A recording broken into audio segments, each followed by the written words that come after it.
बिस्मिल्लाहिर्रहमानिर्रहीम। अस्सलाम वालेकुम everyone, welcome to chemistry online class second year. आज हम देखेंगे चैप्टर नंबर 1 और चैप्टर नंबर 1 में हमारा टॉपिक है जी इलेक्ट्रॉन अफिनिटी। ठीक है, अब इलेक्ट्रॉन अफिनिटी है क्या, पहले मैंने इसकी डेफिनेशन लिखी हुई है, उसको देखें। द एनर्जी रिलीज्ड और एब्जॉर्ब्ड, मतलब दोनों प्रोसेस होंगे। When an electron is added to gaseous isolated atom is called electron affinity. कि अमाउंट ऑफ एनर्जी या तो रिलीज्ड होगी या फिर एब्जॉर्ब होगी, मतलब रिएक्शन या तो एंडोथर्मिक होगा या एक्सोथर्मिक होगा। कब?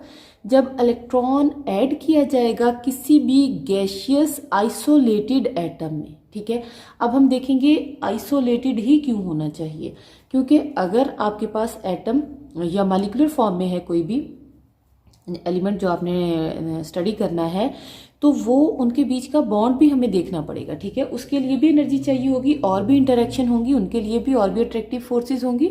तो हमने क्या लेना है, आइसोलेटेड लेना है, कि वो एटम अकेला हो, उसके साथ और कोई एटम ना हो।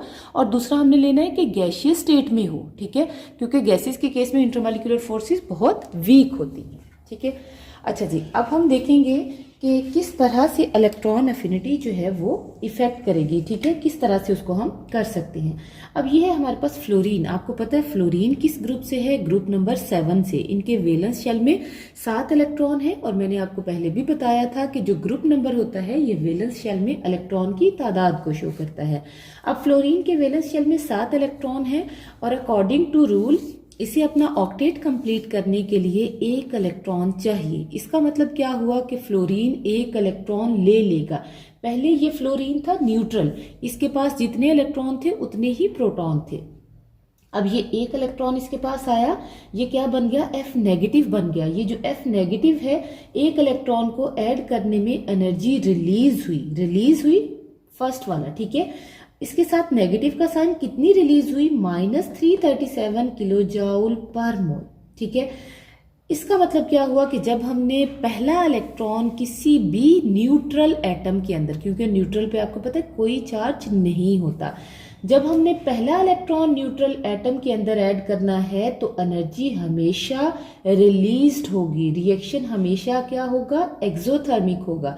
ये मैंने नीचे लिखा हुआ है कि first ionization electron affinity always will be exothermic, हमेशा एक्सोथर्मिक होगी, उसमें हीट रिलीज होगी। सेकेंड जो एग्जांपल मैंने ली है वो ऑक्सीजन की है। ऑक्सीजन का एक एटम एक इलेक्ट्रॉन लेके O-1 बना रहा है। ठीक है, अब पहला इलेक्ट्रॉन ऐड हुआ तो एनर्जी रिलीज हुई, कितनी हुई? -141 किलो जूल पर मोल।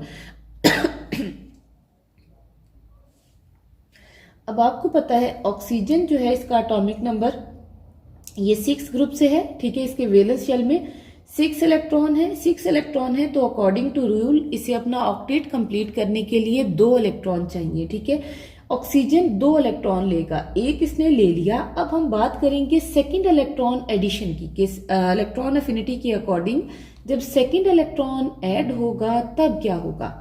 अब जरा देखिए, हमने लिया है यूनी नेगेटिव आयन, ये वाला। ठीक है, O-1, इसके अंदर जब दूसरा इलेक्ट्रॉन ऐड होगा तो क्या होगा? अब जरा देखिए, O-1 पे भी नेगेटिव चार्ज है, इस इलेक्ट्रॉन पे भी नेगेटिव चार्ज है। अब ये दोनों क्या करेंगे? एक दूसरे को रिपेल करेंगे। अब रिपेल करेंगे तो इसका मतलब क्या हुआ कि ये इसके अंदर ऐड नहीं हो सकता। अब हमें एनर्जी देनी पड़ेगी, हम बाहर से एनर्जी देंगे तब सेकेंड इलेक्ट्रॉन ऐड होगा, अदरवाइज सेकेंड इलेक्ट्रॉन ऐड नहीं होगा।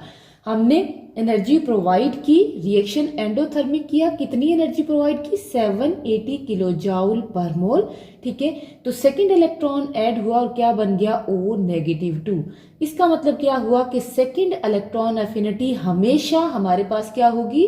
एंडोथर्मिक रिएक्शन होगा, क्योंकि यहाँ पे भी नेगेटिव चार्ज है। यूनी नेगेटिव आयन के अंदर दूसरा इलेक्ट्रॉन ऐड होना है और इलेक्ट्रॉन पे भी नेगेटिव चार्ज है, दोनों ही रिपेल करते हैं। उस रिपलियन को ओवरकम करने के लिए हम क्या करते हैं? एनर्जी देते हैं। फर्स्ट हमेशा एक्सोथर्मिक होगी इलेक्ट्रॉन अफिनिटी, लेकिन सेकंड वैल्यू हमेशा क्या होगी? सॉरी, फर्स्ट हमेशा एक्सोथर्मिक होगी, लेकिन सेकंड हमेशा क्या होगी? एंडोथर्मिक होगी।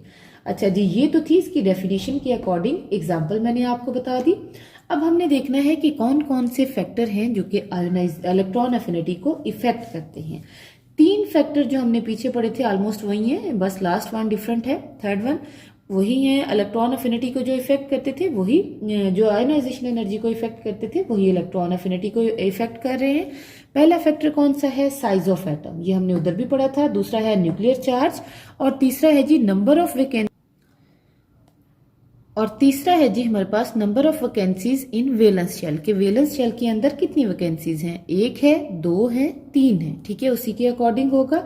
सबसे पहले अगर हम देखें साइज, अगर साइज छोटा है, न्यूक्लियर चार्ज बड़ा है और 1 या 2 इलेक्ट्रॉन की वैकेंसीज हैं, तो उस सूरत में इलेक्ट्रॉन अफिनिटी की वैल्यू हमारे पास अच्छी होगी, मतलब इलेक्ट्रॉन अफिनिटी पॉसिबल आसानी से होगी। अब हमने देखना है कि हमारे पास वेरिएशन क्या होंगी, अलोंग द पीरियड क्या होगी और डाउन द ग्रुप क्या होगी।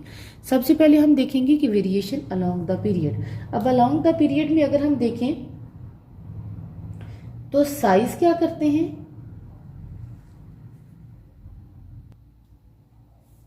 साइज डिक्रीज करते हैं, ठीक। न्यूक्लियर चार्ज या एटॉमिक नंबर ये इंक्रीज करता है, ठीक। वैकेंसीज ज्यादा होती जाती हैं, एंड पे कम हो जाती है, ठीक है, शुरू में ज्यादा होगी, एंड पे कम होती जाएंगी। अच्छा जी, इसका मतलब क्या हुआ, ये तीनों फैक्टर मिलके इलेक्ट्रॉन एफिनिटी को इंक्रीज कर देते हैं अलोंग द पीरियड, क्योंकि अभी मैंने आपको बताया कि जितना साइज कम होगा और न्यूक्लियर चार्ज उतना ही ज्यादा होगा।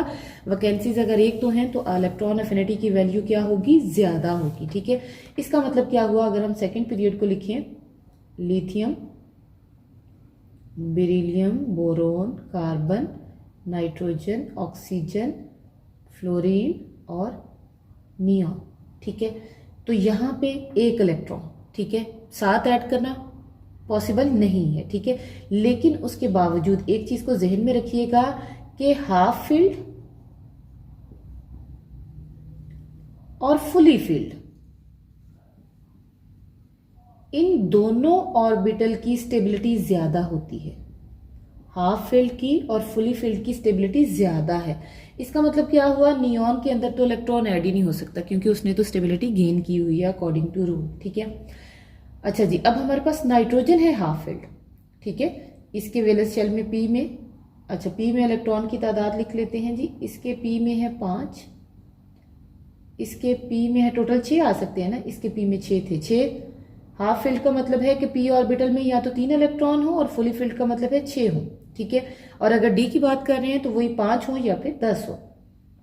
नाइट्रोजन में आ जाएंगे जी, पी ऑर्बिटल के अंदर 3, कार्बन के अंदर 2, यहाँ पे 1 और यहाँ पे एस में आएंगे, ठीक है, इसका एस होगा। अब जरा देखें हम क्या कह रहे हैं कि अलोंग द पीरियड ये इंक्रीज करेगी, ठीक है। अच्छा जी, क्योंकि साइज क्या कर रहे हैं, डिक्रीज कर रहे हैं। नंबर ऑफ वैकेंसीज यहाँ पे 1 है, इसमें 2 वैकेंसीज हैं, इसमें 3 है, शुरू वालों में ज्यादा है, तो उनके आयोनाइजेशन एनर्जी कम होगी, वो फिर आयनिक बॉन्ड की तरफ चले जाएंगे। अच्छा जी, उसके बाद नेक्स्ट अगर हम देखें तो हम कह रहे हैं, अब हम देखेंगे नेक्स्ट एंड, जो कि क्या है, वेरिएशन डाउन द ग्रुप। अब डाउन द ग्रुप जो है वो हम कहते हैं कि साइज इंक्रीज करेगा, न्यूक्लियर चार्ज भी इंक्रीज करता है, ठीक है, वैकेंसीज तो वही रहती हैं, उसका कोई इफेक्ट नहीं है। ये सारे के दोनों फैक्टर मिलके क्या कर देंगे, इलेक्ट्रॉन अफिनिटी को डिक्रीज कर देंगे down the group. Electron affinity हमेशा डाउन द ग्रुप डिक्रीज होगी। ये था जी हमारा आज का लेक्चर। अगर अच्छा लगा हो इसे लाइक जरूर कीजिएगा, अपना ख्याल रखिएगा, अल्लाह हाफिज।